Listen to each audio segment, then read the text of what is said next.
Prince Juma was desperate for the throne. His brothers stood in his way, each plotting, scheming, and praying to the gods for favor. But Juma was different. He didn't beg the gods. He took what he wanted. So when he heard of the legend, that whoever consumed the flesh of the golden maiden fish would be blessed with unstoppable power, he didn't hesitate. He hunted it. He killed it. And under the cover of night, he ate it. But what happened next was not victory. The next morning, his rivals were found dead in their beds, drowned in salt water, miles from the sea. And deep within Juma, something stirred. A voice, cold, relentless, whispered in his mind. "You did not eat a fish, Juma. You ate my mother. And now, I am inside you." They thought Juma had outwitted the gods.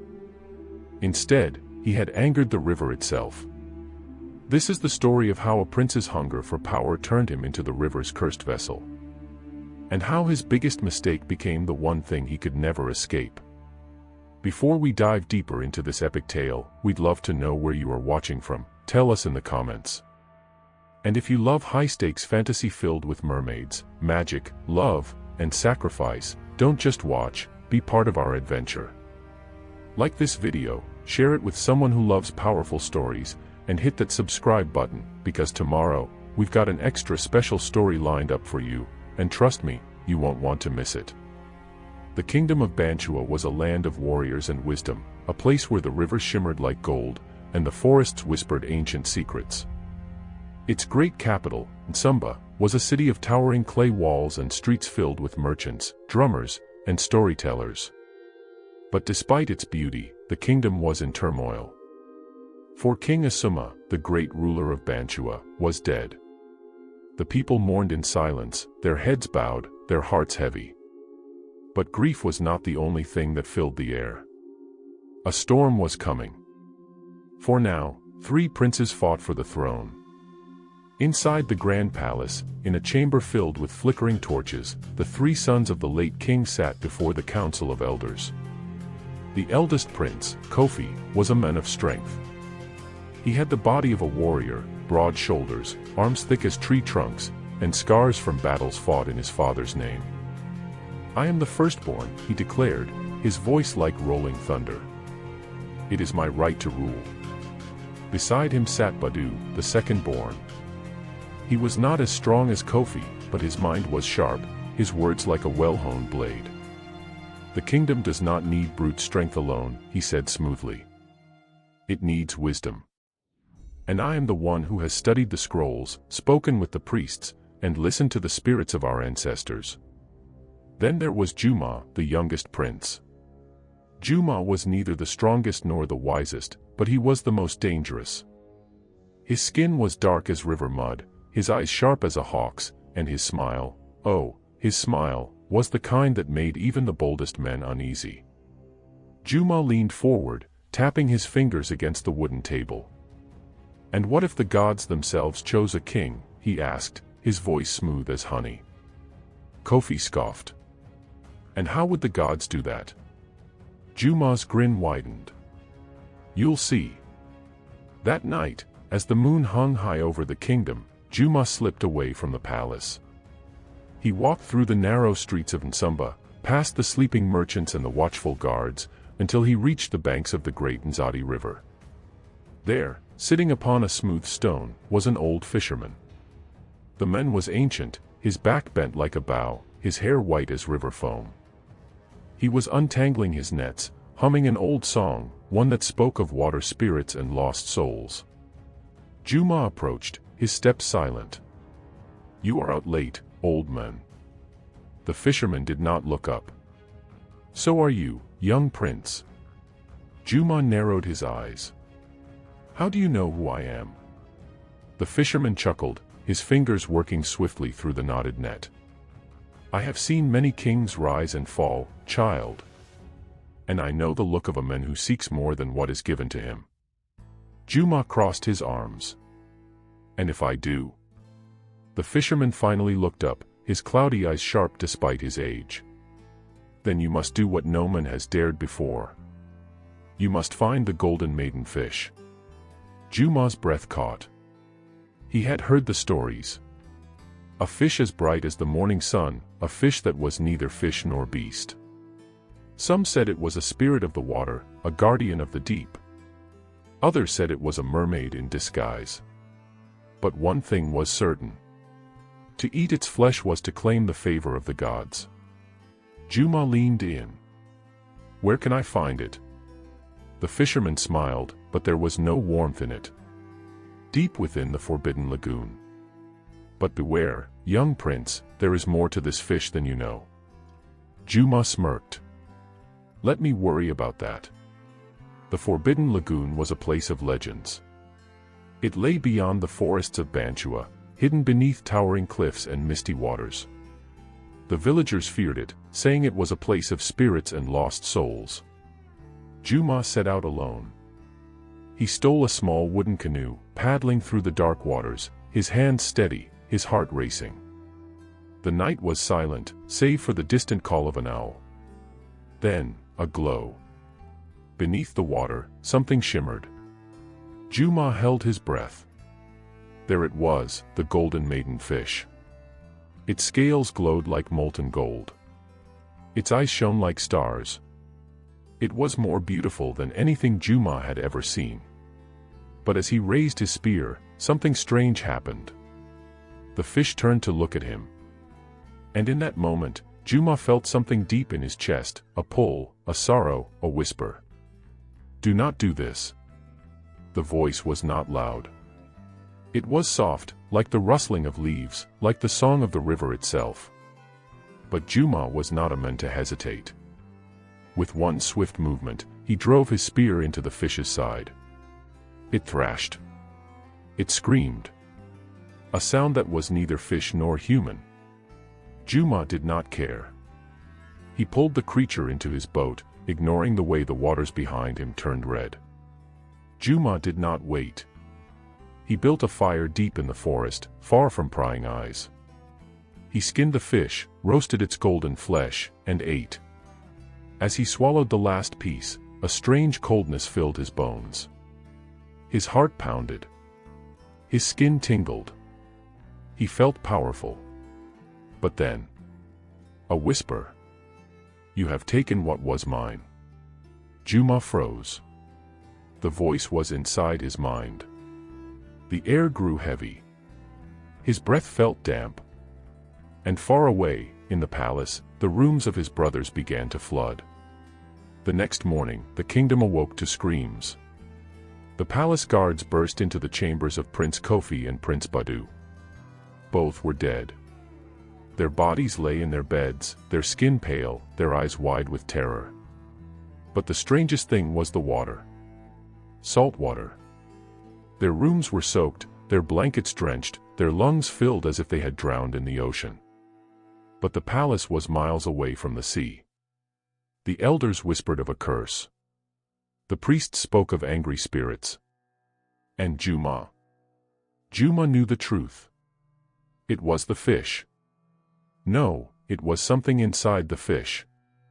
A spirit. A being. Something that now lived inside him.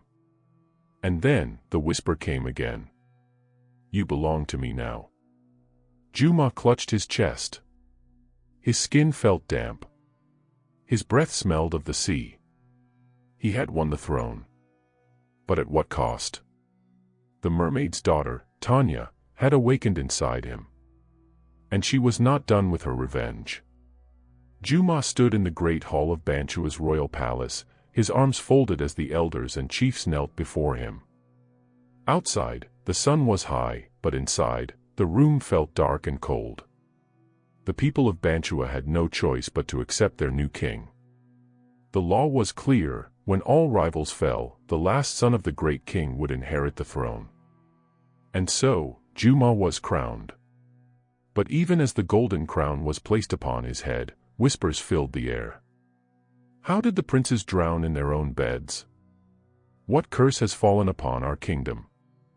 Why does our new king's skin smell of salt? Juma could hear them. He could hear everything.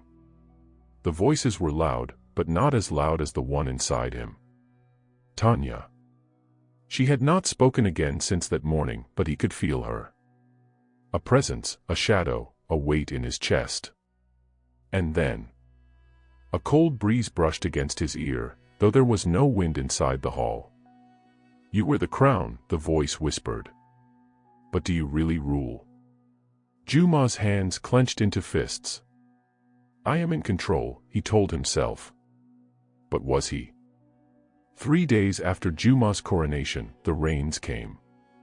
Heavy, endless rain. The Nzadi River swelled, flooding the lower parts of Nsumba. Houses built close to the river were washed away. The people ran to the palace, crying for help. "My home is gone, my king. The river has taken my children. Why do the gods punish us?" Juma sat upon his father's great throne of stone and gold, staring down at the desperate faces before him. He could feel the water calling. It wanted more. And then, from the depths of his mind, more must drown. Juma shot to his feet. His breath was ragged, his fingers digging into the arms of the throne. "No," he muttered. "I rule here. Not you." The voice laughed. "Oh, my king. We shall see." That night, Juma lay in his chambers, unable to sleep. His skin felt damp, as though the sea itself clung to him. A knock came at the door. "My king," a voice called softly. It was Naima, a young palace servant. A girl of no importance. But tonight, her voice trembled. Juma sat up. "Enter." Naima stepped inside, kneeling before him. Her hands shook. Her clothes were still damp, from the rain, or from something else. "My king," she whispered, "there is something wrong with you." Juma stilled. "You speak of things unseen," she went on. "Your eyes look past this world, as if something else moves inside you." Juma forced a smile. "You are tired, Naima. Go and rest." But she did not rise. "I have seen it before," she said. "When I was a child, a woman from my village was taken by the sea. She was found 3 days later, but she was not the same." Juma's breath caught. She heard voices. She could not stay away from the water. And in the end, Naima hesitated, her voice barely above a whisper. She walked into the river. And the water swallowed her whole. Juma's fingers tightened around the edge of his bed. His heartbeat was loud, too loud. And then, "She is wise, this one." The whisper in his mind. "Tanya." Juma's mouth felt dry. "Leave me, Naima." She bowed and hurried away, but before she reached the door, she spoke once more. "My king, whatever calls to you, do not answer." Then she was gone. And Juma sat alone. Juma woke up gasping for air. His chest burned. His lungs felt full. He threw himself out of bed, choking, clutching his throat.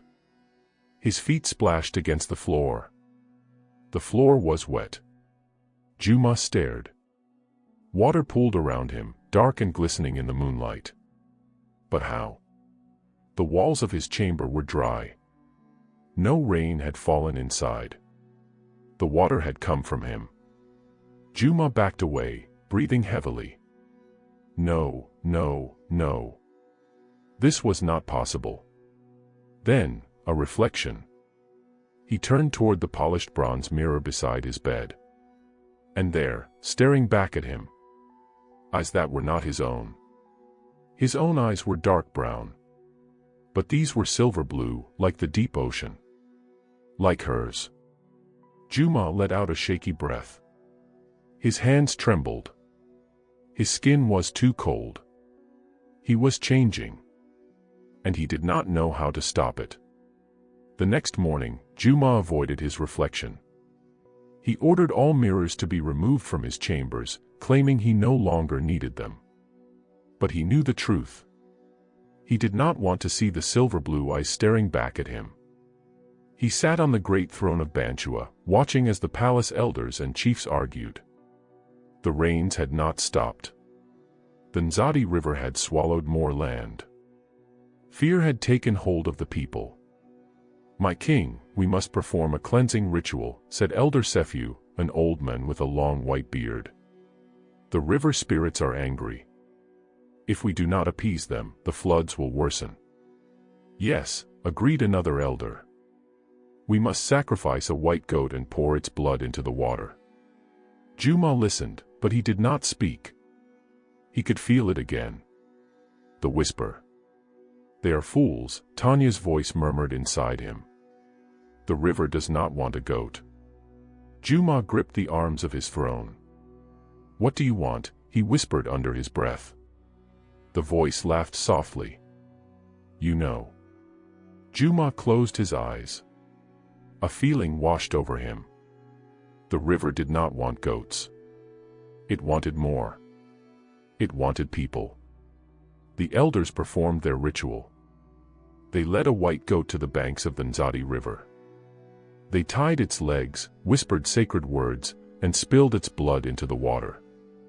The people of Banua gathered to watch. "The floods will stop now," an old woman murmured. "Yes," said a young fisherman. "The gods are merciful." Juma stood at the edge of the river, watching the red stain spread across the water.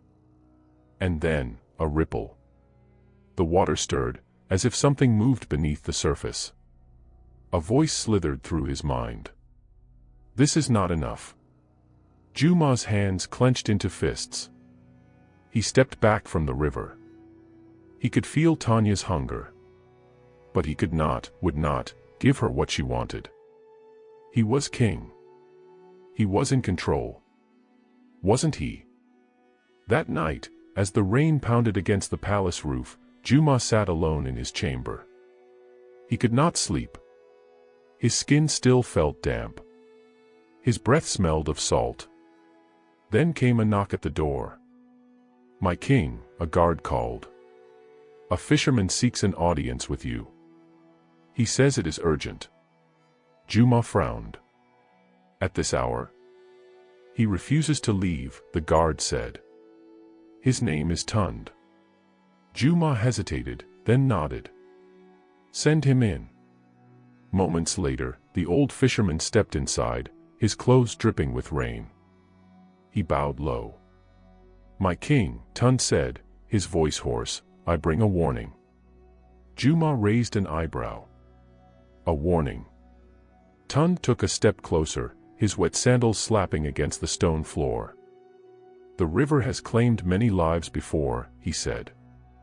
"And I have seen what happens to those it touches." Juma tensed. Tund met his gaze. His eyes were dark, but knowing. "You are cursed, my king." Silence. Then, laughter. It came not from Juma, but from inside him. "This one is wise," Tanya's voice cooed. "But wisdom will not save him." Juma's fingers dug into his palm. "Leave," he ordered, his voice sharp. Tund did not move. "She will take everything," he said. "She will drown this kingdom in sorrow. And when she is done, there will be nothing left of you." Juma's heartbeat quickened. Tund leaned in. "The river does not let go, my king." Juma's vision blurred. His skin felt colder. He could hear the sound of waves crashing, but there was no sea for miles. And then Tund turned, stepping back into the night. Juma let out a shaky breath. But even as the fisherman disappeared into the darkness, his words lingered. The next day, Juma ordered more guards to patrol the riverbanks. But it made no difference. The rains continued. The Nzadi River swelled. More people went missing. One by one, the villagers disappeared. Some were last seen fetching water. Others went to fish and never returned. Their bodies were never found. And in the dead of night, when all was quiet, Juma could hear them. Their voices. Soft. Distant. calling his name. And when he closed his eyes, he saw them. Floating. Drifting. Trapped beneath the water. Tanya's voice curled inside his mind. They belong to me now. Juma's breath hitched. Stop, he whispered. But she would not stop. And deep inside, he knew she never would. Juma barely slept anymore. Every time he closed his eyes, he saw them. The drowned. They floated beneath the river's surface, their faces pale, their eyes wide with silent screams. He recognized some of them, his brothers, his rivals, his people. And in the center of them all, Tanya. She was smiling. The moment Juma's eyelids grew heavy, cold fingers brushed against his skin. The whisper of waves filled his ears. She was waiting. But Juma refused to give in. He fought against sleep. He refused to close his eyes. Yet that night, she came anyway. It was past midnight when Juma awoke to the sound of water. A low, rippling sound. The soft crash of waves against stone. But that was impossible. He sat up, breathing hard. His heart pounded. The air smelled of salt. The floor beneath him was wet. And then, a noise. A soft, distant dripping. Juma turned his head. His breath caught in his throat. There, at the far end of his chamber, water was seeping through the walls. Dark, shimmering water. It trickled down in slow, steady streams, pooling onto the floor. Juma's hands clenched into fists. You will not take me. A laugh echoed in his mind. I already have. And then, movement. From the corner of his eye, Juma saw it. A shadow. A shape. Rising from the water. Long, tangled hair. Dark, glistening skin. Silver blue eyes. Tanya. Juma stumbled backward, his breath ragged. She smiled, tilting her head. You fight me, she murmured. But we are one, my king. Juma's chest rose and fell in heavy gasps. He could not move. He could not breathe. Tanya took a step forward. The water beneath her rippled. You belong to the river now. And then, she reached for him. Her fingers, cold as ice, brushed against his skin. And Juma screamed. The next morning, Juma awoke on the floor of his chamber. His clothes were damp. His fingers trembled. But Tanya was gone. He sat up, swallowing hard. His mind was clouded, his breath shaky. He could not go on like this. He needed to break free. And so, when the palace elders came to him that morning, speaking of the upcoming Blood Moon festival, Juma saw his chance. The blood moon comes in 3 nights, my king, said Elder Sephu. It is a night of power. A night when the gods listen. Juma forced himself to nod. A night when the gods listen. Perhaps that meant they could save him. Perhaps, during the festival, he could rid himself of Tanya. But deep inside, a cold voice whispered. Foolish king. Tanya was not leaving. On the night of the blood moon, the village of Nsumba was alive with firelight. Drums pounded in the distance. The people of Banua danced and sang, dressed in red and gold, their faces painted with sacred symbols. But Juma did not celebrate. He stood at the edge of the festival, watching the flames flicker in the darkness. Waiting. And then, she appeared. A woman, cloaked in white, stepping out of the shadows. Her eyes were deep and knowing. You seek freedom, my king. Juma's breath caught. Who are you? The woman tilted her head. One who knows the river's secrets. Juma took a step closer. Can you help me? She watched him for a long moment. Then she spoke. The river does not let go. But there is a way. Juma's hands clenched. Tell me. The woman leaned in, her voice low. You must find the heart of the river. A shiver ran down Juma's spine. What is that? The woman's eyes gleamed. The place where the water's power is strongest. Where the spirits listen. Juma's pulse quickened. This was it. His chance. Where is it? He asked. The woman's lips curled into a faint smile. Deep beneath the river. Beneath the waves you fear. Juma's mouth went dry. He would have to go into the water. And the moment he did, Tanya would be waiting. The words of the woman in white echoed in Juma's mind. You must find the heart of the river. He stood at the edge of the Nzadi River, its waters black beneath the light of the blood moon. The village of Nsumba still celebrated behind him, dancers moved, drums pounded, voices rose in song. But Juma felt none of it. Only fear. He had avoided the river for weeks, knowing it watched him, called to him. But now, if there was any hope of breaking Tanya's hold, he had to go in. Coward. The whisper slid through his mind like a cold hand on his spine. Juma's fingers curled into fists. He would not run. He took a step forward. Then another. The water lapped at his ankles. The cold sank into his bones instantly. The whispers grew louder. Come back to me. Juma clenched his jaw and waded deeper.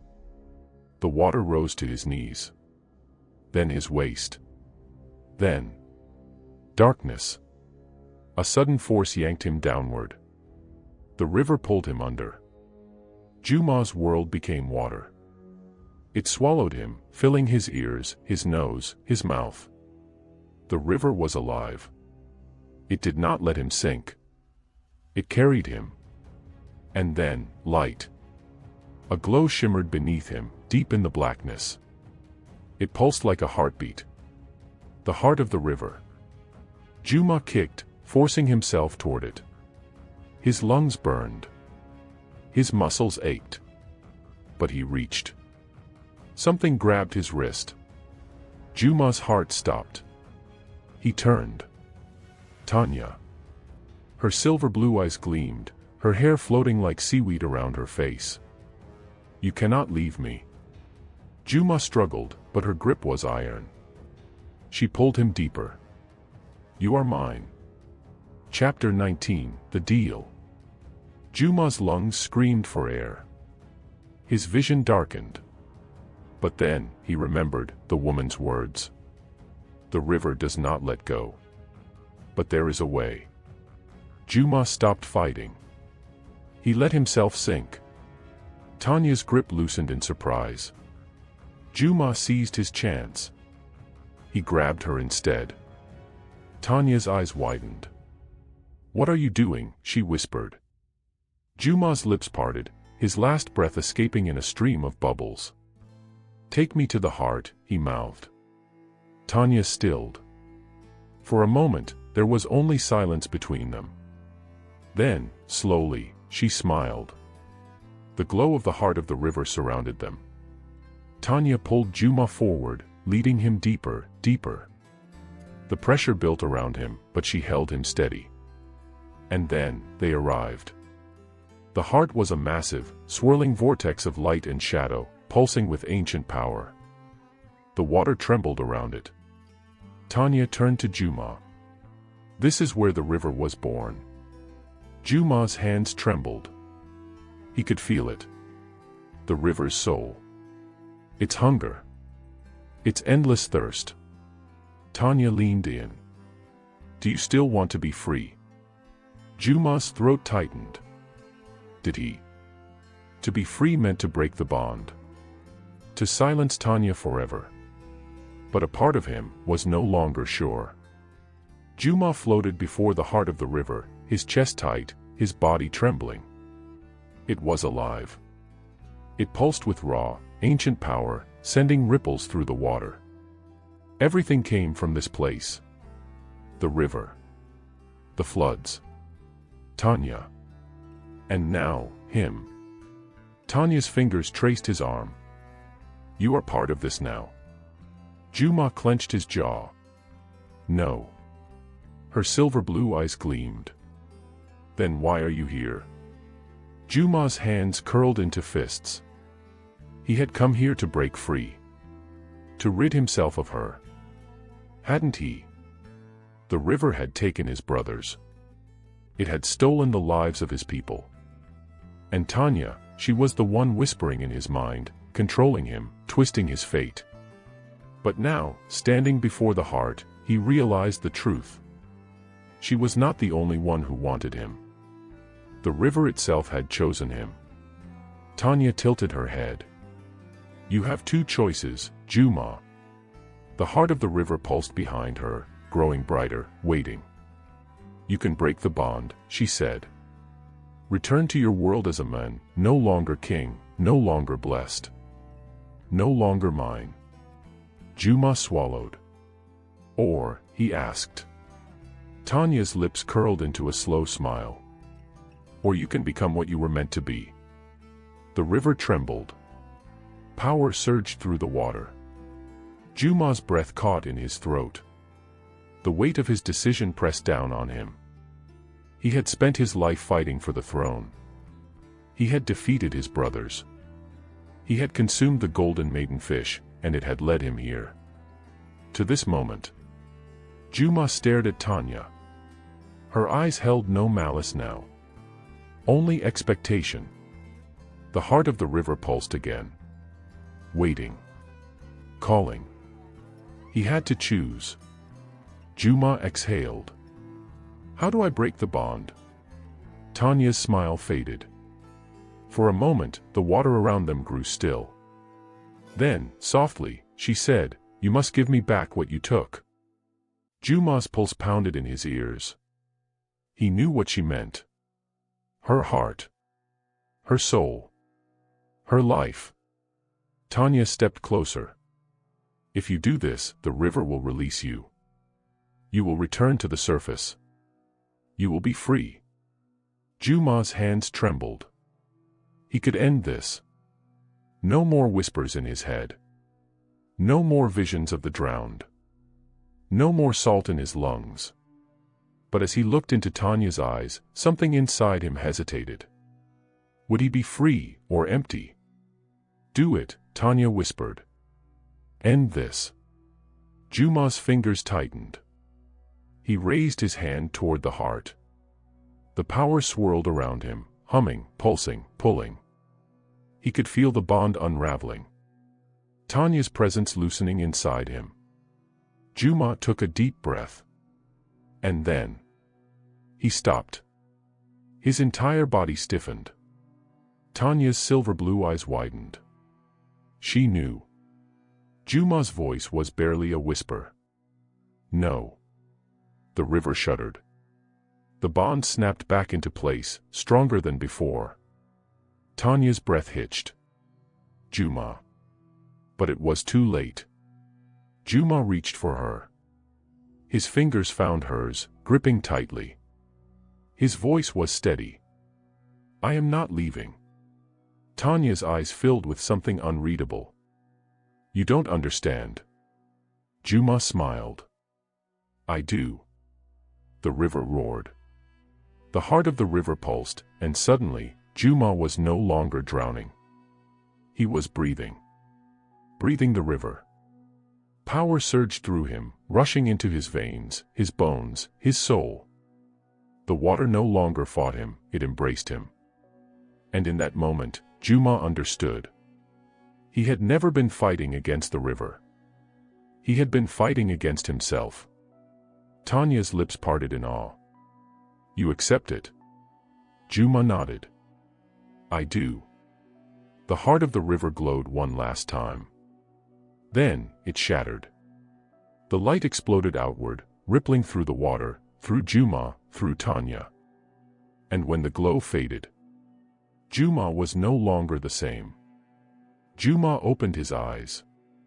They were no longer brown. They were silver blue. He lifted his hand, watching as water curled around his fingers, obeying his call. Tanya stared at him. Juma. He looked at her, really looked at her. For the first time, he saw not just a spirit. Not just a curse. He saw her. And she saw him. Juma stepped forward, cupping her face. The river hummed between them. Tanya's voice was a whisper. You are mine. Juma smiled. And you are mine. The river rose around them, carrying them higher. The Nzadi River stretched beyond them, wild and endless. And Juma, once a prince, once a man, once a king, was now something more. He had embraced the river.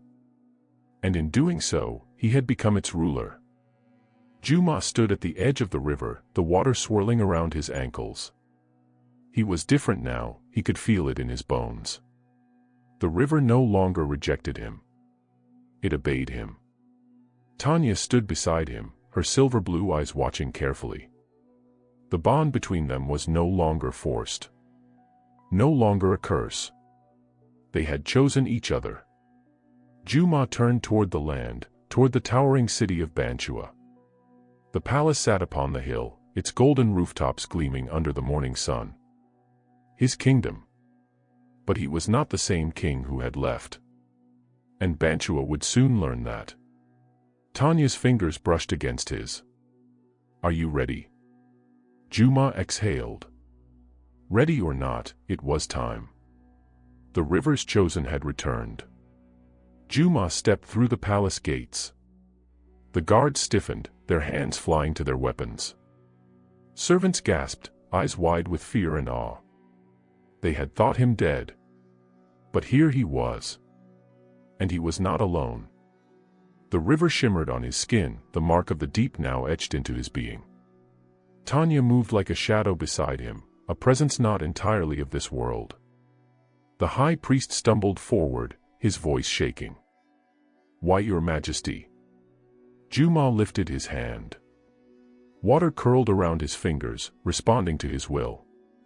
A silent answer. The priest dropped to his knees. The gods have blessed you. A murmur spread through the court. Some whispered prayers. Others looked terrified. Juma's brothers had drowned in their beds. His return, marked by water and the impossible presence of a spirit woman, could not be ignored. He was no longer just King Juma. He was something more. Not everyone welcomed his return. The warlords of Banua, fierce warriors who had once been loyal to his brothers, gathered in the great hall that night. Chief Adairo, a hardened man with scars across his chest, stepped forward. His voice was rough. We are warriors. Not servants to the river. Juma met his gaze, calm as the tides. Then fight me. A hush fell over the hall. Adairo's eyes narrowed.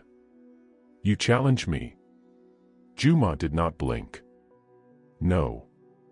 You challenged me when you doubted my right to rule. Adairo's jaw tightened.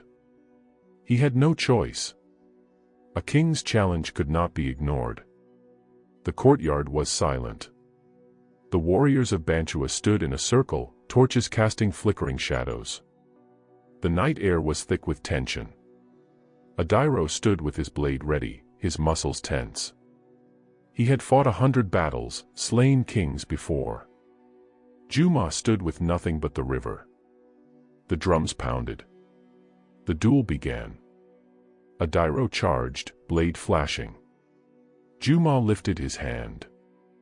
Water erupted from the ground, twisting like a living thing. It caught Adairo's blade, freezing it in place. Gasps rang through the courtyard. Juma stepped forward. The water obeyed him.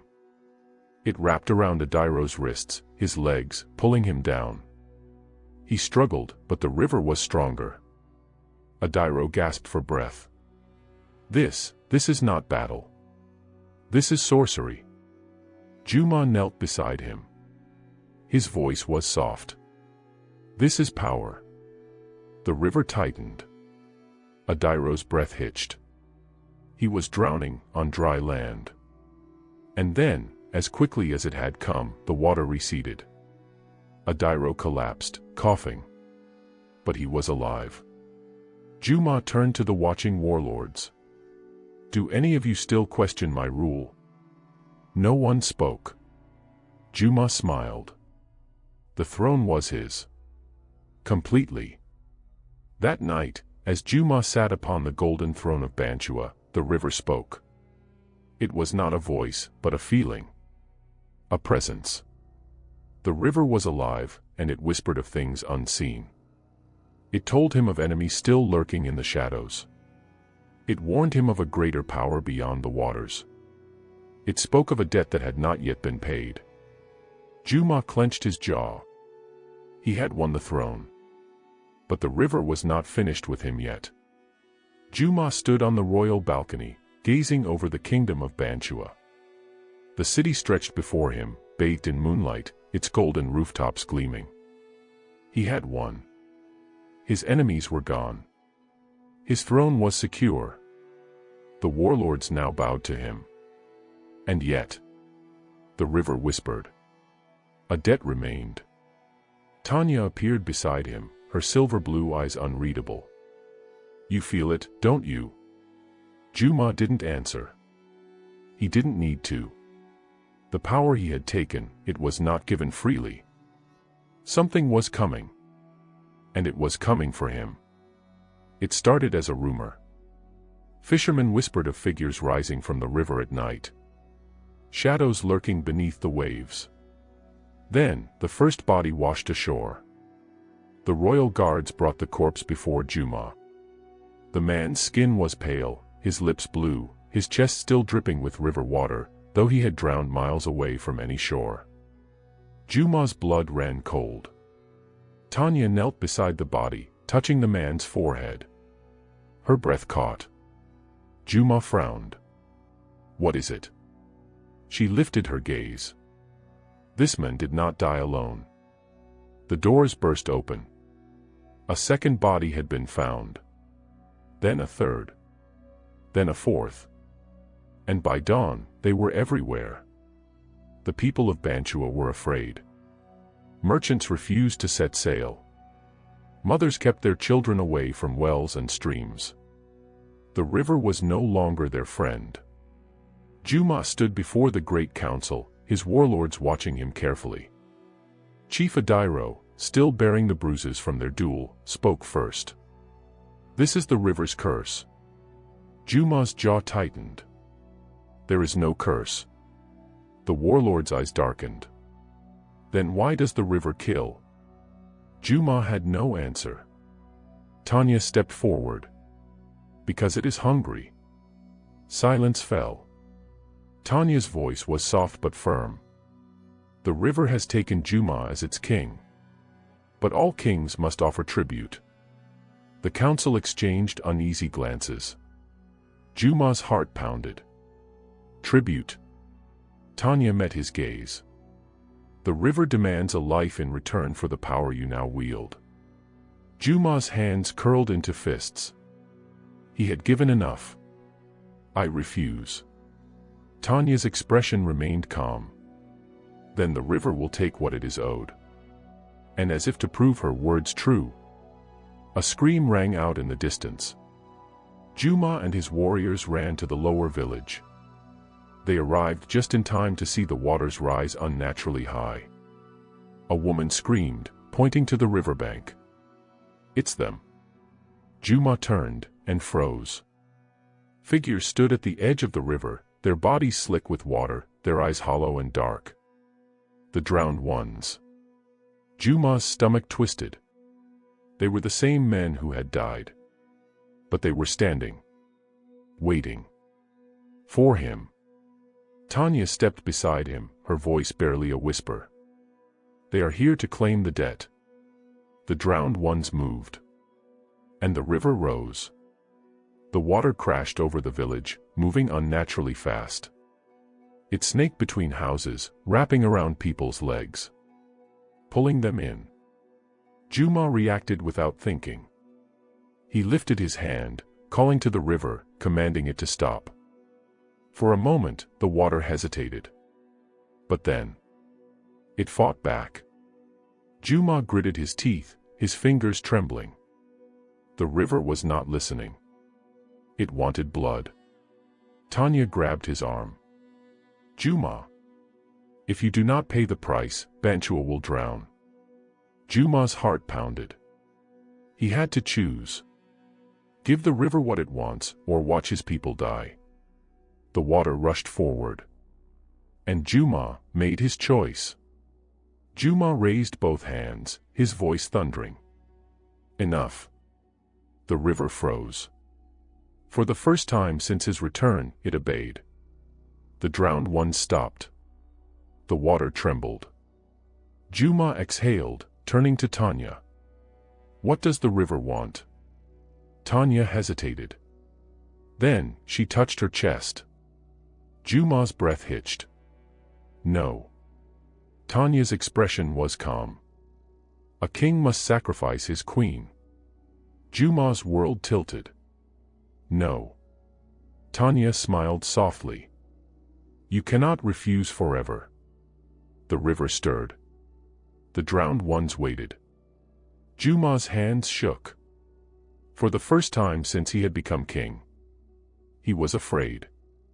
Juma stood before the river, its dark waters rippling with unseen power. The drowned ones, ghostly figures of the men who had perished, hovered at the water's edge, their hollow eyes locked onto him. And beside him, Tanya. His queen. His curse. His salvation. The river demands a sacrifice, Tanya repeated, her voice steady. It wants its due. Juma's fists clenched. It wanted her. But she was the one thing he would not give. No, he said, his voice unwavering. I will not pay this price. The drowned ones shifted. The air grew thick with the scent of brine, of death. The river stirred, whispering, then Banua will drown. Juma took a step forward. Not while I am king. The river rose like a beast, ready to strike. But Juma did not flinch. He reached deep into the power that now flowed through his veins, into the bond that tied him to the water.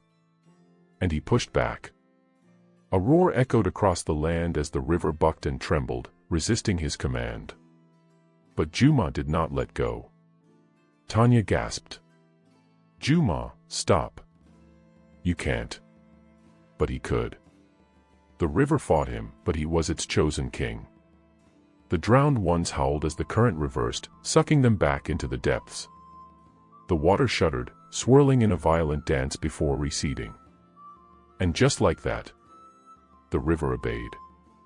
For now, the village was silent. The people of Banua had watched in horror as Juma defied the river. And they were afraid. That night, as he sat upon his golden throne, his advisors whispered among themselves.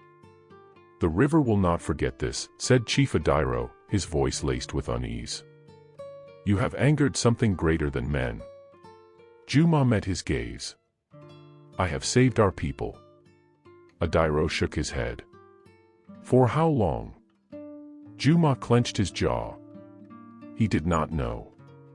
But he would not let fear rule him. Not now. Not ever. That night, Juma could not sleep. He walked through the palace halls, the torches casting flickering shadows along the stone walls. Then he heard it. Whispers. Not from the river, but from his own court. He moved closer, silent as the tide. Through a crack in the door, he saw them.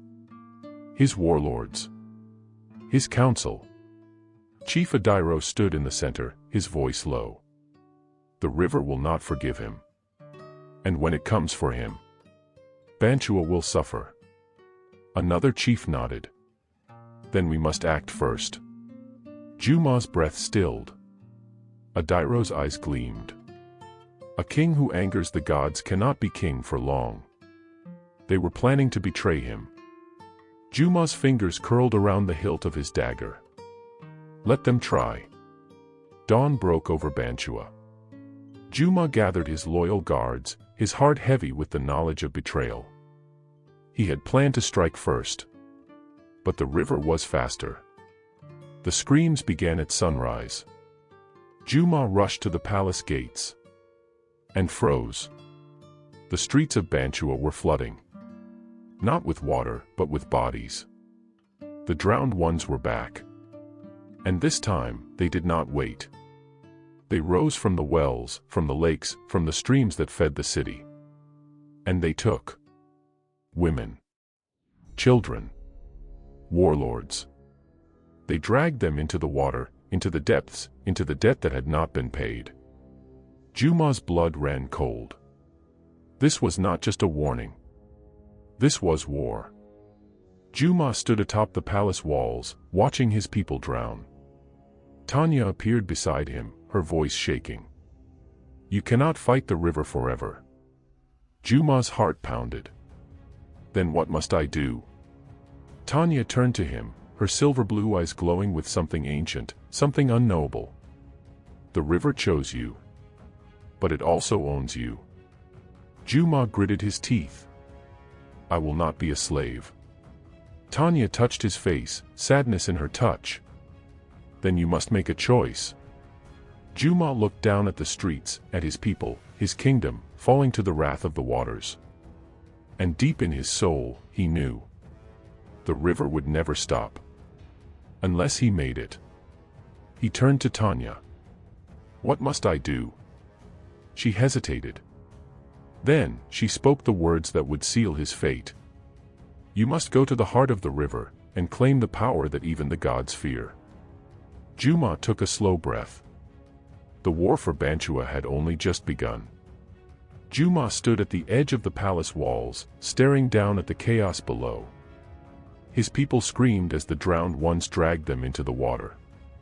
The river surged through the streets like a living beast, swallowing homes and lives alike.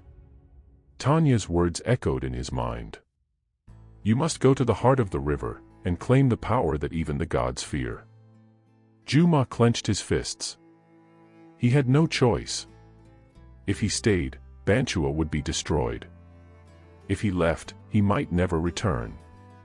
Tanya stepped beside him, her silver blue eyes watching him carefully. Juma, are you sure? His jaw tightened. If the river wants a king, then let it face one.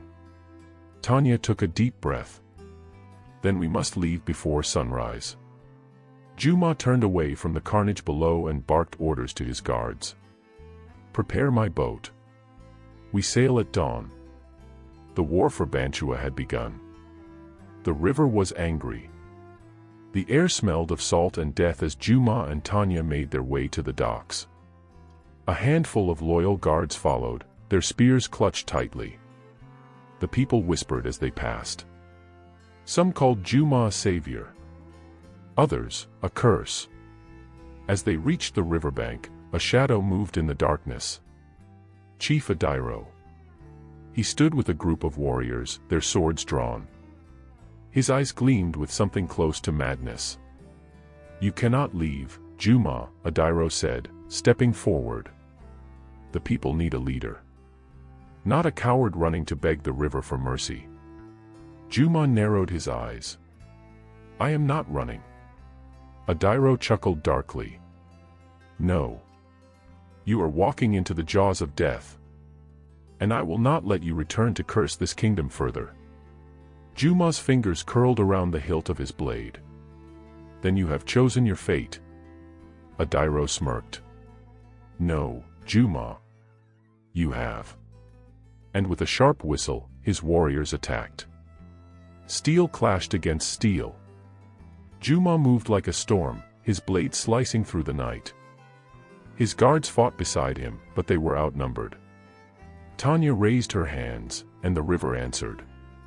A wall of water surged from the shore, smashing into Adairo's men, sending them sprawling. Adairo roared in rage, swinging his spear at Juma's heart. Juma ducked. Twisted. Struck. His blade sank deep into Adairo's chest. The warlord gasped, his eyes wide with shock. He staggered backward, his mouth opening as if to speak. And then the river claimed him. The water rose unnaturally and pulled him under, his body disappearing beneath the dark waves. The remaining warriors fled. Juma panted, his hands slick with blood. Tanya placed a hand on his shoulder. "We must go. Now." Juma nodded. "Set sail." As the boat drifted into the current, Juma cast one last glance at Banua. And then, he turned to face the river's heart. For 3 days and 3 nights, Juma and Tanya traveled along the river. The waters grew darker, colder, unnatural. The river no longer whispered. It watched. On the 4th night, Tanya pointed to the horizon. "We are close." Juma followed her gaze. And saw it. A great stone archway, half sunken in the river, covered in strange carvings. The river swirled around it, unnaturally still. Tanya's voice was barely a whisper. "The gate to the river's heart." Juma gritted his teeth. "Then let's finish this." And with that, they sailed into the unknown. The moment they crossed the archway, the air changed. The stars vanished. The sky turned an eerie shade of green. The water beneath them was no longer water. It was alive. A deep voice rumbled through the air. "You have come at last, King of Banua." Juma's blood turned to ice. A shape rose from the depths. A figure made of flowing water and shadow, its eyes glowing like twin moons. The river god. It towered over them, its presence suffocating. "You seek to claim the power of the river," it said. "But power is not given freely." Juma swallowed hard. He would not kneel. "What must I do?" he demanded. The god smiled.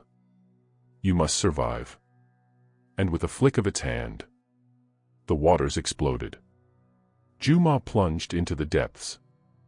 Cold water wrapped around him, pulling him down. Down. Down.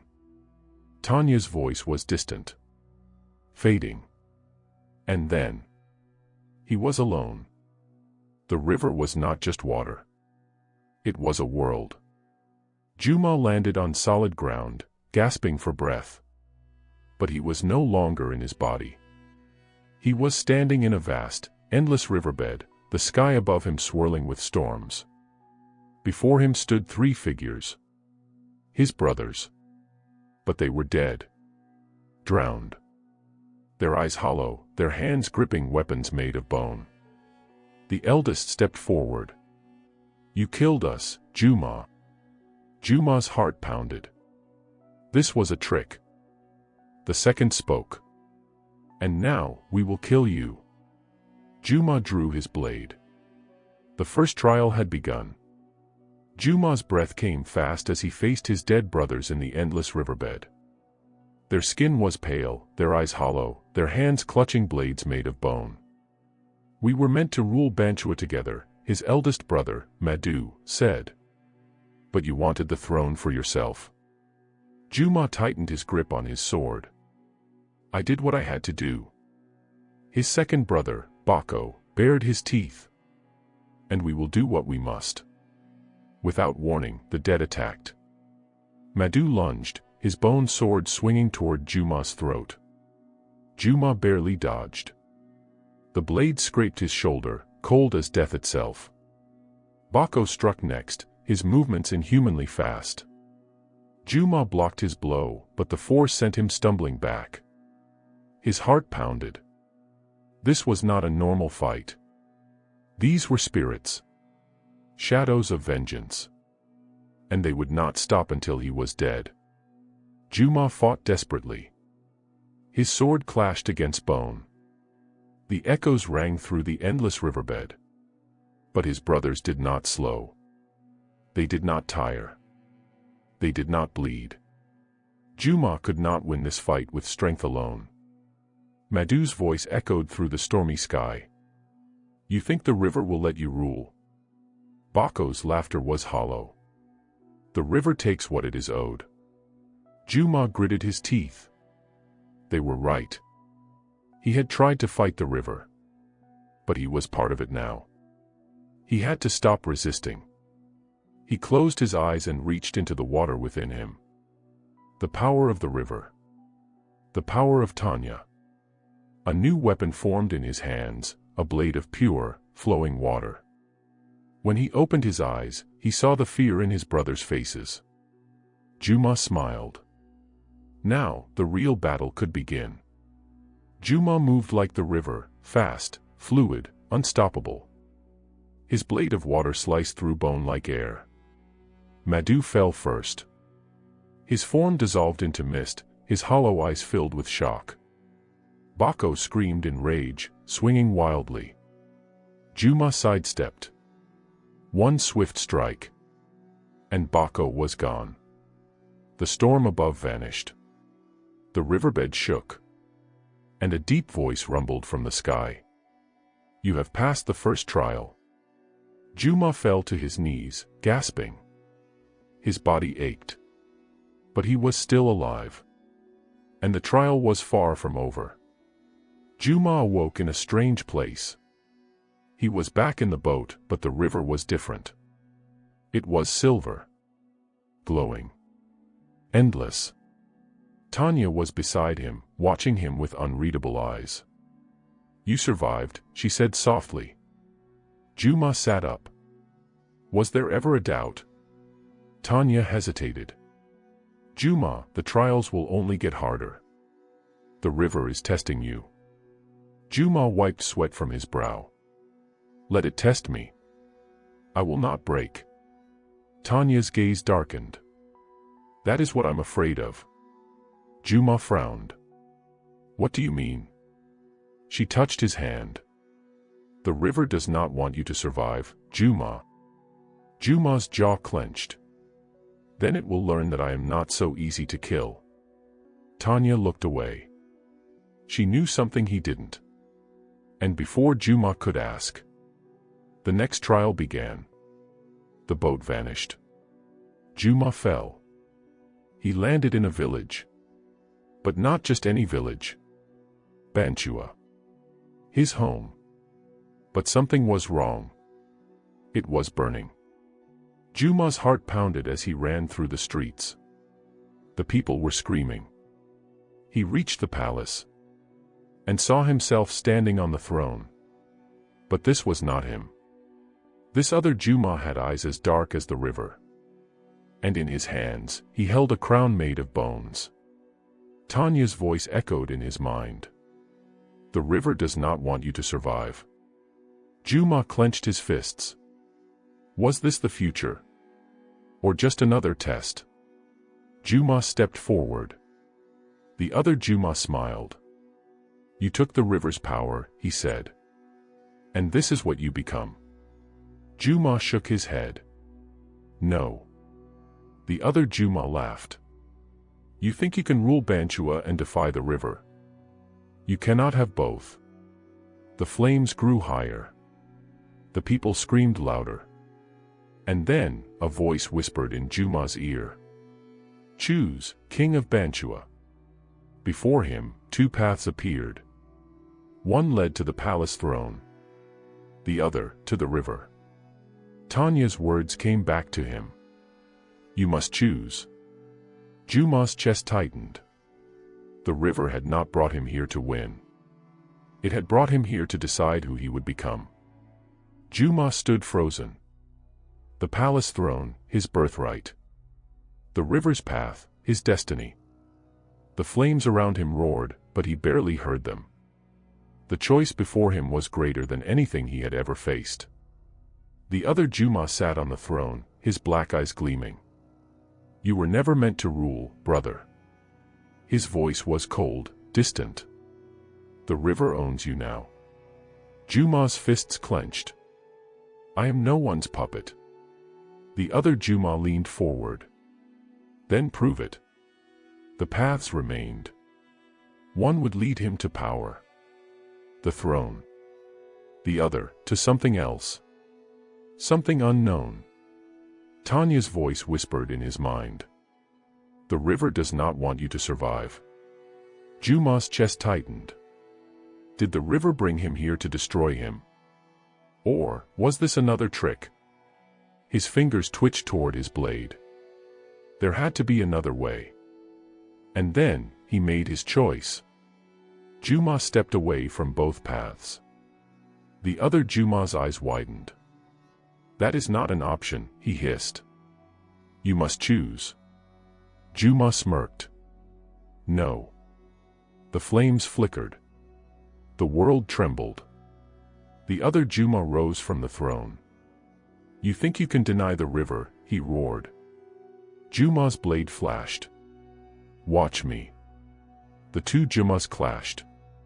Steel against steel. Power against power. The battle shook the heavens. And Juma realized he was not fighting a spirit. He was fighting what the river wanted him to become. Juma fought with everything he had. The other Juma was fast. Too fast. For every strike Juma landed, his dark twin landed two more. His strength was fading. The river was trying to break him. And then, Tanya's voice echoed in his mind. The river does not own you. Juma's heart pounded. Was that true? Had he allowed himself to believe that this was his fate? His grip tightened on his blade. He was still Juma. Prince of Banua. King of Banua. And he would decide his own fate. With a roar, he drove his sword through the other Juma's heart. The dark twin gasped. His black eyes widened. And then, he vanished. The flames died. The palace disappeared. And Juma was falling. Juma hit the water with a crash. The river swallowed him whole. His lungs burned. His vision blurred. And then, he was standing in a vast, open sea. Before him stood a towering figure of shadow and water. The river god. You have denied my will, the god rumbled. Juma stood tall. I have chosen my own path. The god's glowing eyes narrowed. Then you will prove yourself. The waters rose. A great serpent, made of pure river water, surged toward Juma. The final trial had begun. Juma barely had time to react. The serpent of water surged toward him, its body twisting like a raging tide. Its eyes glowed with the fury of the river itself. Mighty. Endless. Merciless. Juma's heart pounded. He tightened his grip on his sword, but doubt clawed at him. How do you fight water? The beast struck. Juma barely leapt aside before its massive jaws snapped shut where he had stood. The force of the attack sent waves crashing in all directions. Juma hit the water, and sank. Darkness swallowed him. The river wanted to drown him. And then, Tanya's voice reached him. Juma. Listen to me. His eyes flew open. Through the murky depths, he saw her floating above him like a silver light. Do not fight the river, she said. Become it. Juma's mind raced. Become the river? He had always fought against it. Struggled to resist its pull. But Tanya was right. The river was inside him. Flowing through his veins. It did not own him. But he was part of it now. Juma closed his eyes and let go. He stopped struggling. He let the water fill him. A new power rushed through his body. When he opened his eyes, the serpent was charging again. But this time, Juma did not run. He raised his hand. The water around him answered his call. The serpent lunged, its mouth wide. And Juma became the tide. Water wrapped around him, lifting him into the air. The moment the serpent struck, Juma vanished into the current. The beast snapped at nothing. Then, Juma reformed behind it. The serpent hissed in confusion. Juma smirked. Now it's my turn. He swung his hand. The water around them obeyed. A massive wave rose from the depths and slammed into the serpent. The beast howled, its body breaking apart like mist in the wind. Juma landed softly as the river calmed. And then, a deep voice echoed through the waters. The river god's towering form rose before Juma. The god's glowing eyes studied him. "You have done what no mortal has dared," the god rumbled. "You have become one with the river." Juma met the god's gaze. "I am no longer your prisoner." The god's voice was like thunder. "No. You are my chosen." Juma's breath caught. "What?" The river shimmered around him. "The throne of Banua was never meant for an ordinary king," the river god said. "You have proven your worth. And now, you shall rule with the power of the river itself." A crown of silver water formed above Juma's head. Tanya floated beside him, her eyes soft. "This is what I tried to tell you." Juma's chest tightened. "Tanya, does this mean?" She placed a hand on his heart. "You are the king now, Juma. But you are also mine." Juma swallowed hard. The weight of his new destiny crashed over him. He had won the throne. But he was no longer just a man. He was the River King. Juma stood frozen as the crown of silver water hovered above his head. The river god's voice rumbled through the currents. "Take your throne, Juma." The waters around him shimmered with power. Juma looked at Tanya, his heart pounding. "What does this mean for me?" Tanya's gaze was unreadable. "You are no longer just a king of men. You are a king of the river." Juma clenched his fists. The power of the river was inside him now. He had fought to claim the throne of Banua, but this was something far greater. "Do I still have a choice?" he whispered. Tanya reached out, brushing her fingers against his cheek. "There is always a choice, Juma. But no king rules without sacrifice." The river god raised a hand, and the crown of water lowered onto Juma's head. The moment it touched him, a flood of memories and power surged through his mind. Juma gasped. His vision blurred. He was no longer in the river. Instead, he stood in an ancient palace, one made entirely of flowing water. Figures moved around him, their bodies shimmering like the tides. They were kings and queens. Rulers of Banua from centuries past. One of them, a tall, regal man with eyes like the ocean, stepped forward. "You are the first in many generations to wield the river's power," the man said. "But with it comes a burden." Juma frowned. "Who are you?" The man studied him. "I was once like you. A prince who sought the throne. A man who thought he could control the river." Juma's pulse quickened. "And what happened?" The man's expression darkened. "I became its servant." The palace shuddered. Juma's chest tightened. Was this his fate? The vision shifted. Now, Juma saw Banua, his kingdom. The city was thriving. The rivers flowed freely, the people celebrated. But then, the waters darkened. The river overflowed, swallowing the streets. Juma's own face appeared in the sky. But it was not him. It was a version of himself with hollow, glowing eyes. A king consumed by the river's will. The regal man's voice echoed.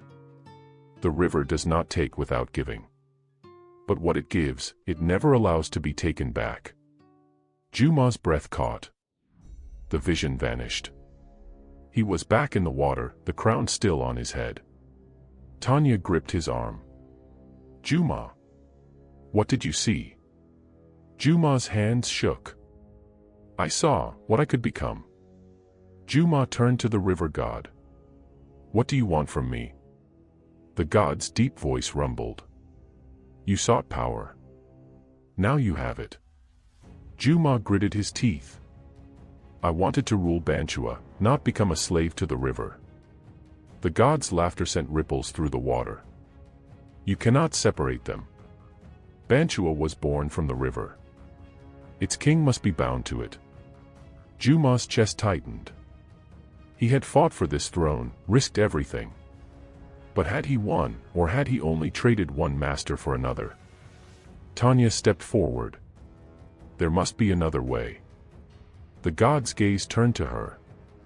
You were born of the river. You know better than any mortal that fate cannot be undone. Juma met Tanya's eyes. A silent question passed between them. Was there truly no escape from this? The river surged around them. And suddenly, Juma was falling. The water rushed away as he plunged downward. Then, he crashed onto solid ground. Gasping, he pushed himself up, and found himself in the heart of Banshua's palace. The throne room.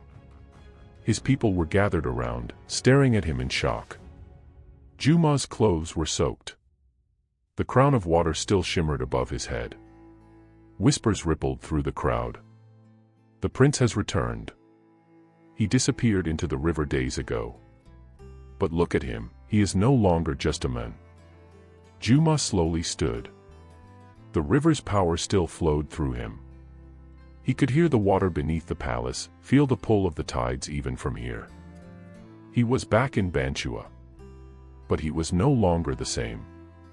Tanya appeared beside him, stepping forward. The council elders stared at her, then at Juma. An elder with a long, silver beard stepped forward. Prince Juma, no, King Juma. Juma's throat tightened. The elder knelt before him. All hail the River King. The room erupted into cheers and shouts.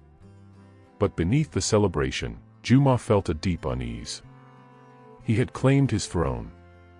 But at what cost? Juma stood before the gathered nobles and warriors of Banua, the weight of the river's crown pressing down on him like an invisible hand. The throne, carved from black stone and adorned with golden inlays, stood before him. It had once been his greatest desire. Now, as he looked at it, all he felt was uncertainty. Tanya's presence at his side was the only thing that kept him steady. The elder who had knelt before him, Chief Damu, rose to his feet. All hail the River King, he declared once more, his voice strong. The people responded with cheers, but Juma could hear the whispers beneath them. He vanished into the river. He returned with water in his veins. Is he still truly one of us? Juma took a slow breath and stepped forward. People of Banua, he said, his voice steady. The war for the throne is over. Murmurs rippled through the crowd. The river has chosen, Juma continued. And I will rule in its name, but not as its servant. The nobles exchanged glances. The gods do not dictate the fate of Banua. We do. Juma's gaze swept over them. And under my rule, no man, woman, or child will be at the mercy of forces they do not understand. The murmurs grew louder. Some nodded in agreement, others remained silent. Chief Damu cleared his throat. And what of the river, my king? Juma's grip tightened. The river still pulsed through him, whispering in his mind. It was part of him now. It would never let him go. But he would not let it consume him. We will respect the river, Juma said. But it will not rule over us. Tanya's eyes flickered with something unreadable. The people bowed. But Juma could feel it. The river was watching. Later that night, Juma sat alone in his chamber, staring at the bowl of water in front of him. The reflection in the water was not his own. It was the face of the river god. You speak boldly, King of Banua, the god's voice echoed. Juma clenched his fists. I will not be your puppet. The water rippled. Do you think you can rule without my blessing? Juma gritted his teeth. I did not ask for your blessing. The god laughed, the sound like rolling thunder. Then you will learn, mortal. The water exploded upward, wrapping around Juma's wrist like a shackle. A searing pain shot through his body. Juma gasped as strange symbols burned into his skin, glowing with the light of the river. The god's voice was a whisper in his mind. You may sit on Banshua's throne, but you will never be free. The river is in your blood, your breath, your soul. The reflection vanished. Juma stumbled back, his breath ragged. He pulled up his sleeve, the symbol still glowed faintly on his skin. The river had marked him. And it would never let him go. Tanya found Juma at the edge of the royal gardens, staring at the moonlit river. She didn't speak at first. She simply watched him. You felt it, didn't you? She finally said. Juma exhaled. It won't release me. Tanya's expression was pained. It never does. Juma turned to her. How do I fight it? Tanya's gaze softened. You don't fight the river, Juma. You learn to walk the line between man and God. Juma shook his head. And if I fail? Tanya stepped closer. Then the river will claim you. The weight of her words settled over him like a storm. He had won the throne. But the true battle was just beginning. Juma lay awake in his royal chamber, staring at the ceiling. The faint glow of the river's markings still pulsed along his arm, a reminder that his body was no longer entirely his own. His mind was restless. The whispers of the river slithered into his ears, voices flowing like water. Banua was born from us. You belong to us. You may rule, but you are never free. Juma clenched his fists. Ever since he had claimed the throne, the river had not stopped calling to him. Tanya had warned him, the river does not let go of those it chooses. But Juma was determined.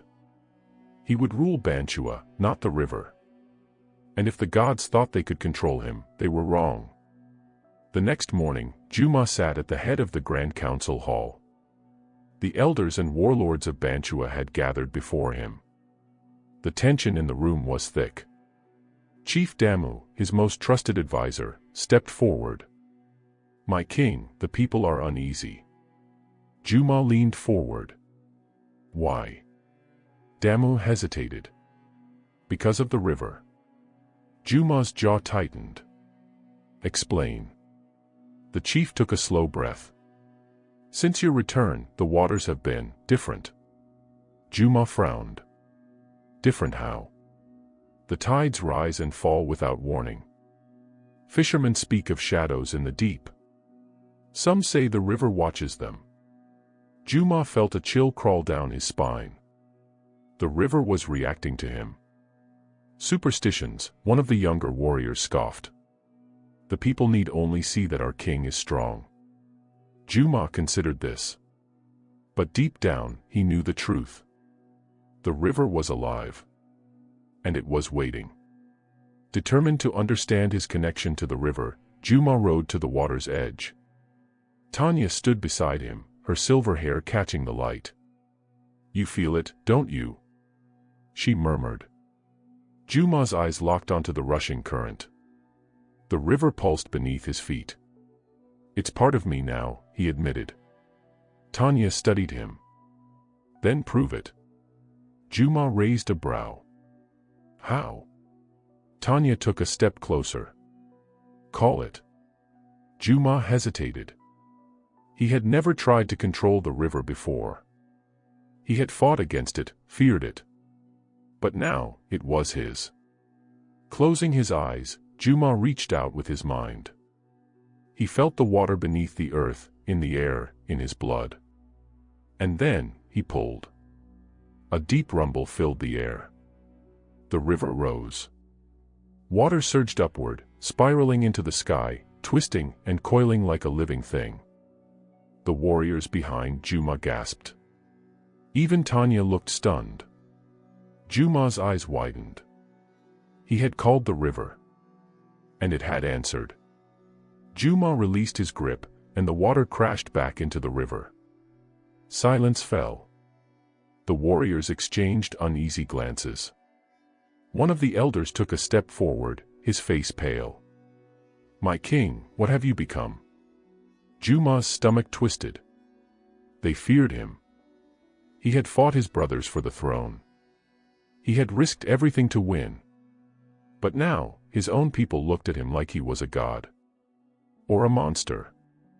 Tanya placed a hand on his shoulder. You have power, Juma. But power alone does not make a great king. Juma swallowed hard. He had claimed the throne. But had he lost himself in the process? Juma stood motionless by the riverbank, watching as the water rippled where he had just commanded it to rise. Behind him, his warriors and council members murmured among themselves. Did you see that? He controls the river. Is he even still a man? Juma turned to face them. Their eyes were filled with awe, but also fear. His hands clenched into fists. He had fought, killed, and sacrificed to sit on Banua's throne. And now, his own people feared him. Tanya stepped beside him, her voice low. You need to reassure them. Juma took a deep breath and faced his people. You call me your king, he said, his voice echoing across the river. Then do not whisper in fear. Speak. The warriors shifted uneasily. Chief Banua was the first to step forward. His wrinkled face was unreadable. My king, he said slowly. We have followed you because you are strong. But strength is not enough. Juma narrowed his eyes. Then what is? Banua held his gaze. A king must be one of his people. Not above them. The words stung, because Juma knew they were true.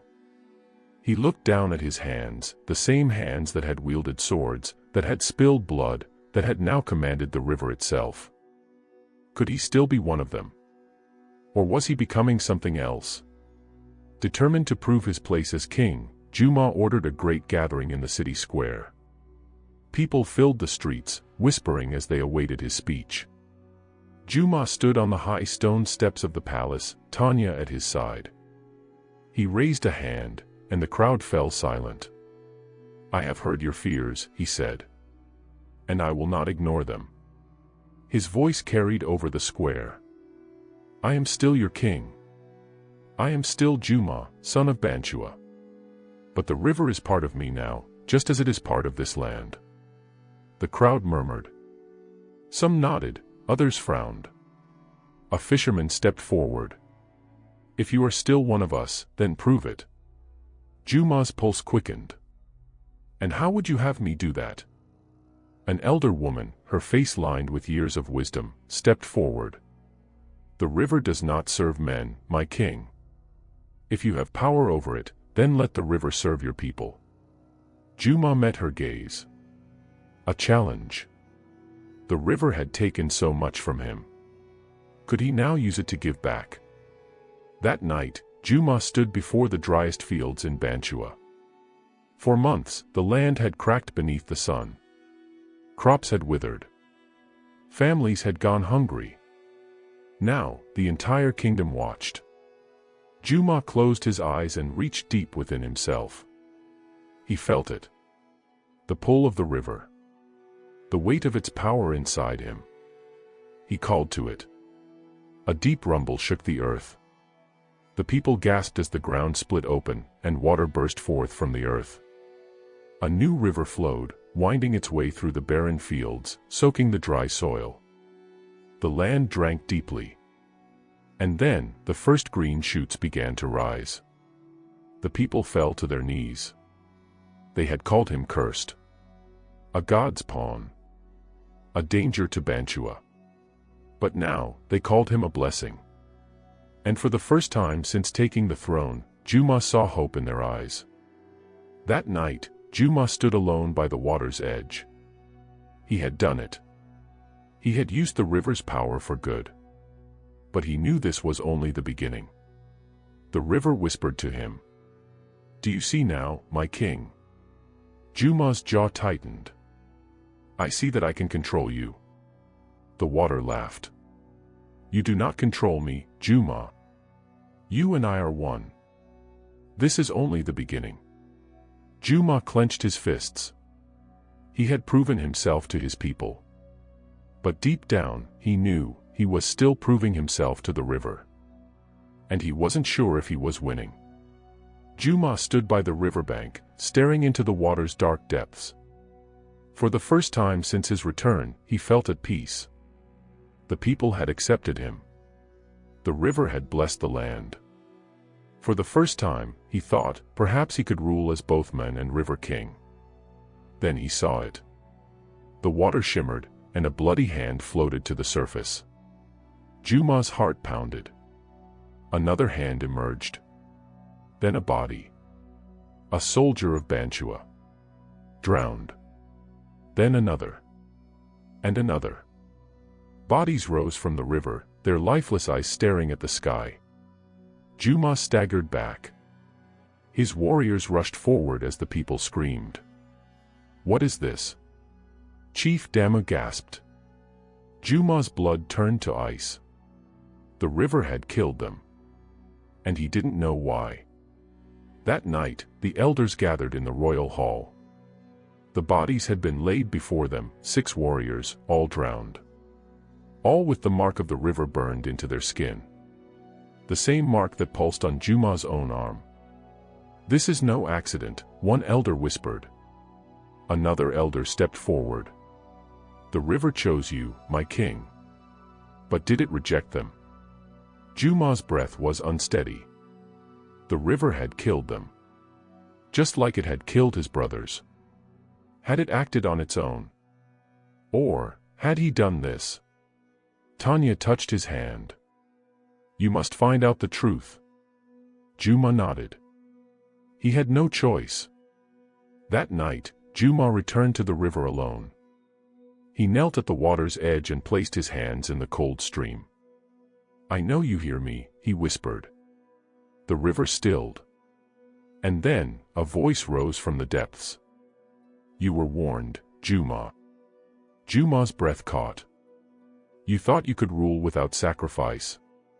Juma's fingers clenched. "I made no sacrifice." The water laughed. "Oh, but you did." The river split open, revealing something beneath. Juma's heart stopped. Beneath the water, more bodies lay in the depths. Dozens. Hundreds. All staring up at him with lifeless eyes. Juma stumbled back. These were not just soldiers. These were people from the villages. Women. Children. The river had been taking them. And it had used his power to do it. Juma collapsed to his knees. "No. I didn't. I never." The river whispered. "Did you think you could take from the sea without paying its price?" Juma's breath came fast. "You ate Tanya's mother. You took the mermaid's flesh. You took my power." The cold truth sank into him. He had thought he could rule without consequence. But the river had never been his servant.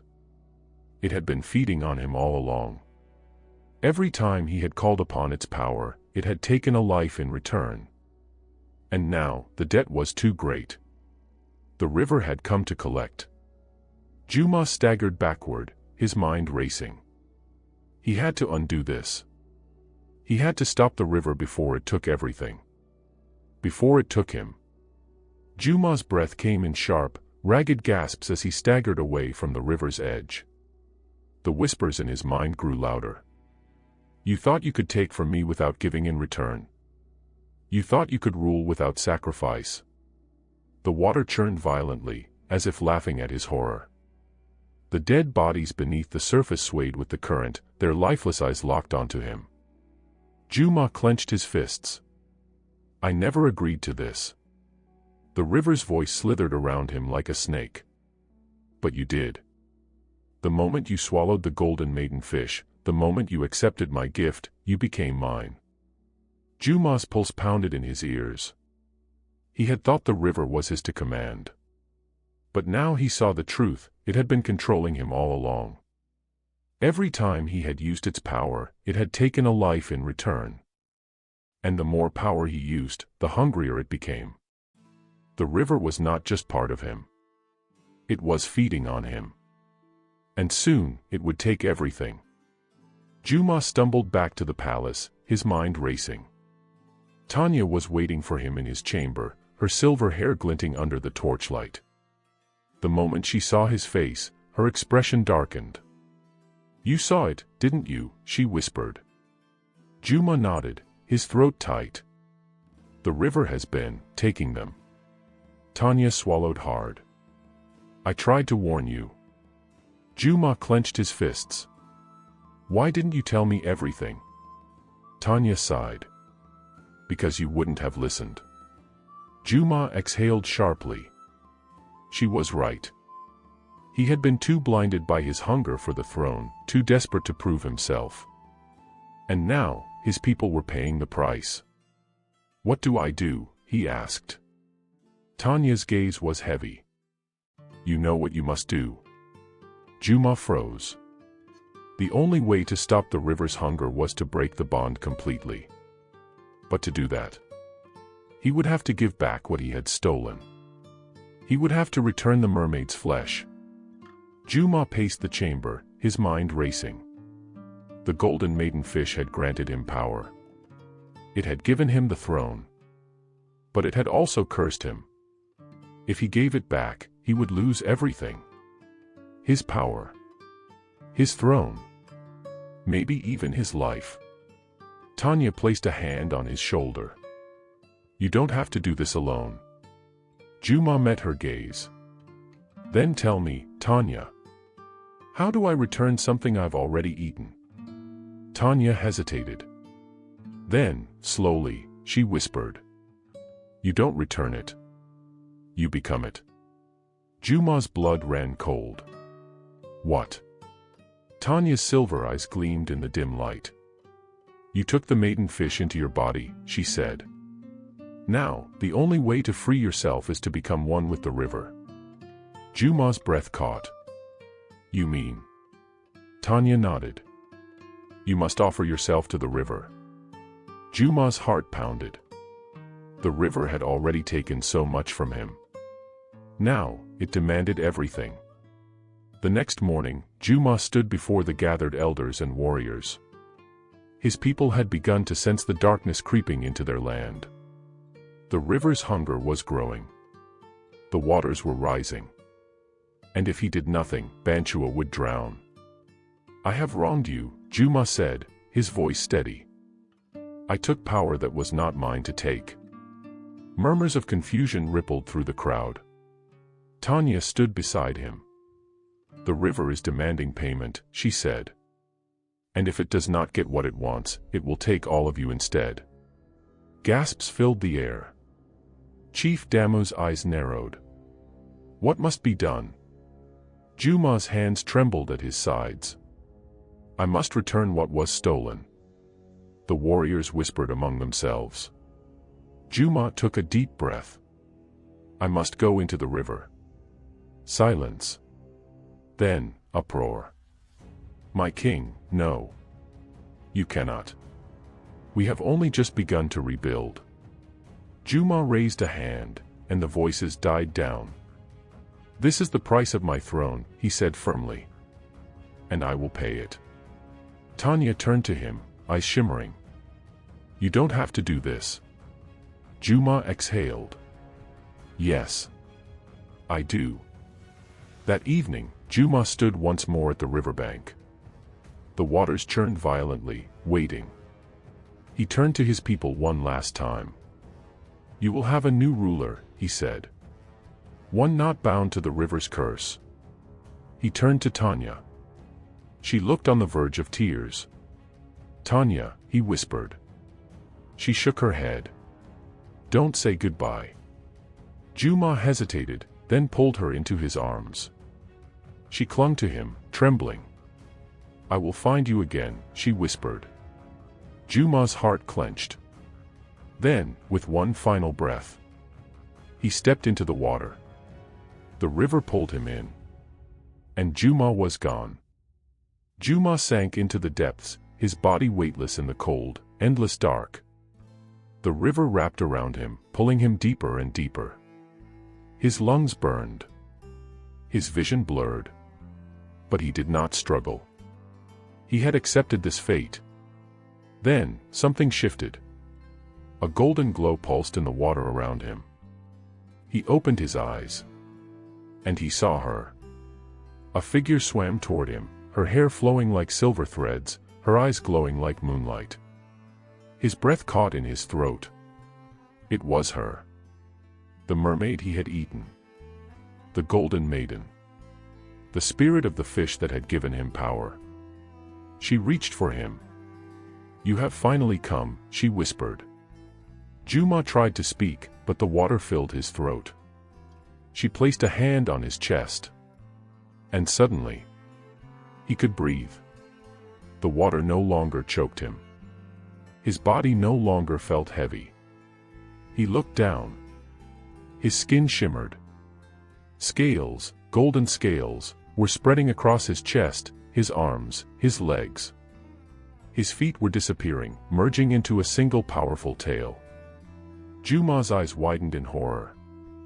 He was becoming one of them. "You wish to return what was stolen," the mermaid whispered. "Now, you will take its place." Juma's heart pounded.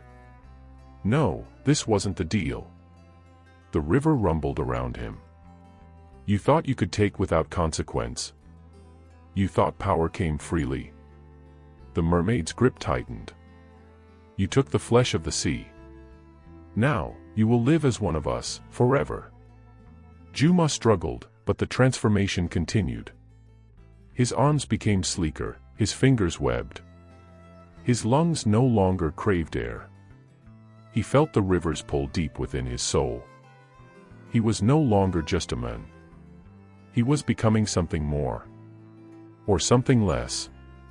The new River King. Above the surface, Tanya stood on the shore, her hands trembling. The river had gone still. Juma was gone. She clenched her fists. "No," she whispered. This could not be the end. She had fought too hard, given too much, to let the river take him forever. The elders whispered behind her. "He is gone. The river has claimed him." Tanya's eyes flashed. "No." She stepped forward, raising her arms toward the water. She had mermaid blood in her veins. She had always felt the river's call. But now, she would use it. She would call him back. She would not lose him. Tanya fell to her knees at the river's edge, pressing her hands into the wet earth. She closed her eyes, feeling the pulse of the water beneath her fingertips. The river's voice whispered in her mind. "He belongs to us now." Tanya's heart pounded. No. She would not accept this. She had already lost her mother to the greed of men. She would not lose Juma to the hunger of the river. Taking a deep breath, she whispered the words her mother had once taught her. A mermaid's song. Soft at first, like the rustling of reeds. Then stronger, carrying over the water like the wind before a storm. The river trembled. The sky darkened. And deep below the surface, Juma heard her. Juma drifted in the darkness, his body no longer his own. Golden scales shimmered across his arms. His breath no longer came in gasps, but in slow, steady currents of water. He was no longer a man. He was the river's chosen. And then, he heard her. The song. It wrapped around him like sunlight breaking through the depths. His chest ached. His fingers twitched. Memories flooded back.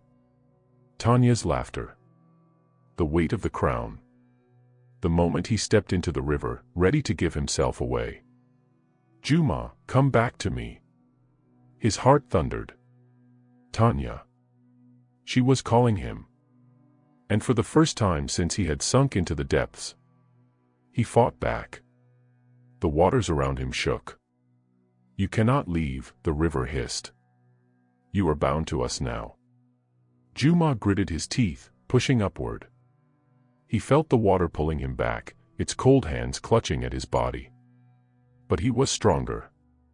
Tanya's song grew louder, wrapping around him like a lifeline. His tail burned, and suddenly, the golden scales began to crack. The river roared in fury. You cannot escape your fate. But Juma was no longer afraid. He had never been meant to serve the river. He was meant to rule it. With a final, desperate push, he surged toward the surface. Tanya's voice was hoarse, but she did not stop singing. The river thrashed, furious at her defiance. The warriors and elders watched in horror as the waters rose, swirling into a massive wave. It was going to consume them all. Then, Juma broke the surface. Gasps filled the air. He collapsed onto the riverbank, his body trembling, his breath ragged. The golden scales that had covered him peeled away, dissolving into the earth. He was himself again. A man. A king. The river let out a final, shuddering cry. And then, it went still. Tanya fell beside him, pressing a hand to his face. Juma, she whispered. His eyes fluttered open. A small, tired smile touched his lips. You called me back. Tears filled Tanya's eyes. I told you. I would never let you go. The elders and warriors knelt before Juma. The river has tested you, Chief Dama said. And you have overcome. The people bowed, murmuring his name with awe. For the first time, Juma did not feel like a man who had stolen a throne. He had earned it. Tanya squeezed his hand. You are still bound to the river, she said. But now, you rule it. Juma nodded. He was not just a king of men. He was the River King. And his story had only just begun.